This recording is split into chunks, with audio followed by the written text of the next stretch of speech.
Doctor দেখিয়ে বাড়ি ফেরার পথে দুর্ঘটনাগ্রস্ত পরিবারের সদস্যরা। ঘটনা বুধবার দুপুর নাগাদ তেলিয়ামুড়া থানাধীন খোয়াই তেলিয়ামুড়া সড়কে ইচারবিল এলাকায়। ঘটনার বিবরণে জানা যায়, মোহরছড়া এলাকার একটি পরিবারের সদস্যরা শিশুকে ডাক্তার দেখিয়ে অটো গাড়ি করে বাড়ি ফিরছিল। তেলিয়ামুড়া থেকে মোহরছড়া যাবার পথে ইচারবিল এলাকায় আসতেই দুর্ঘটনার কবলে পড়ে অটো গাড়িটি রাস্তায় উল্টে যায়, ফলে শিশুসহ আহত হয় মোট 5 জন। পথ চলতি সাধারণ মানুষ এবং স্থানীয়রা গাড়ির আওয়াজে ছুটে আসে। খবর দেওয়া হয় তেলিয়ামুড়া দমকল দপ্তরে। আহতদের উদ্ধার করে তেলিয়ামুড়া মহকুমা হাসপাতালে আনা হয় চিকিৎসার জন্য। আহতদের মধ্যে 4 জনের আঘাত তেমন গুরুতর না হলেও একজনের পা ভেঙে যায় বলে জানা যায়। অবস্থা বুঝে উন্নত চিকিৎসার জন্য একজনকে রাজধানীর জিবি হাসপাতালে পাঠানোর ব্যবস্থা করা হবে বলে হাসপাতাল সূত্রে জানা যায়। বাকি 4 জনের চিকিৎসা চলছে তেলিয়ামুড়া মহকুমা হাসপাতালে। আচ্ছা আচ্ছা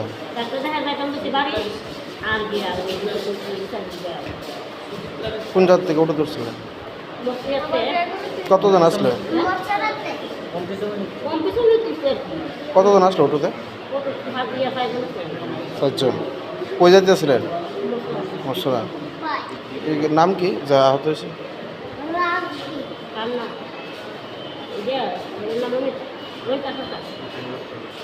বাচ্চাটার নাম নাম কি?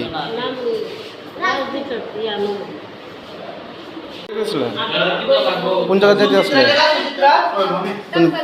বাড়ি কোন জায়গায়? কোথেকে যেতে আসলে? কোন জায়গা মানে কোথেকে যেতে আসছিলেন বাড়ি? হাসপাতাল থেকে?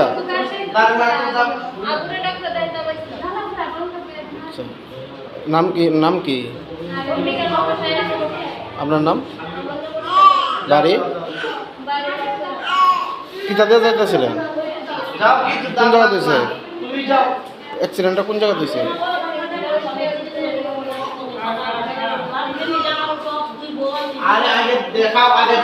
বাড়ির লোক আইসি নেই?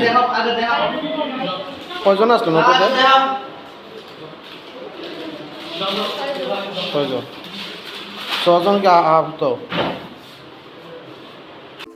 আপনার পণ্য বা প্রতিষ্ঠানের বিজ্ঞাপন দিন। ভোরের আলো। আপনি লাভবান হতে চান, বিজ্ঞাপন দিতে চান, তাহলে যোগাযোগ করবেন ভোরের আলো।